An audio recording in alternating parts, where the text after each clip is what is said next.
On okay please இது நீங்க நிறைய லாரியில பார்த்திருப்பீங்க. இந்த ஓகேக்கான மீனிங் என்னன்னு தெரியுமா? நீங்க முன்னாடி யோசிச்சிருக்க வாய்ப்பு இருக்கு. நானும் யோசிச்சிருக்கேன். இது சும்மா ஓகேன்னு போட்ட விஷயம் கிடையாதுங்க. இதுக்கு பின்னாடி ஹிஸ்டரியில ஒரு விஷயம் இருக்கு. என்னன்னு சொல்றேன். இண்டிபெண்டன்ஸ்க்கு அப்புறமா வந்து பாத்தீங்கன்னா டீசல் வந்து ரொம்ப கம்மியா இருந்தது நம்ம நாட்டுல. ஏன்னா நிறைய வந்து எக்ஸ்போர்ட் பண்ணிட்டு இருந்தாங்க. ஸோ இங்க ரொம்ப கம்மியா தான் இருந்தது.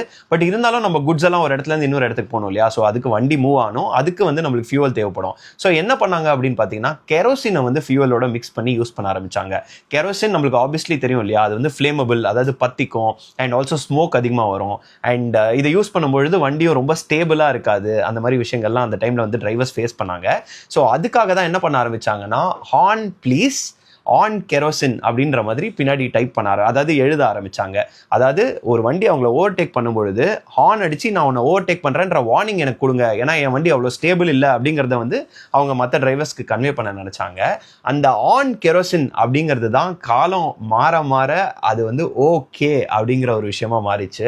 ஸோ இன்னைக்கும் நீங்க ஒரு லாரியில வந்துட்டு ஓகே ஹார்ன் ப்ளீஸ் அப்படின்னு பார்த்தீங்கன்னா அது வந்து நம்ம இந்த ஹிஸ்டரியில இப்படி ஒரு விஷயம் நடந்திருக்கு அப்படிங்கிறத தான் உங்களுக்கு ஞாபகப்படுத்தணும். அதை தான் நான் இன்னைக்கு பதிவு பண்ணணும்னு விரும்பினேன்.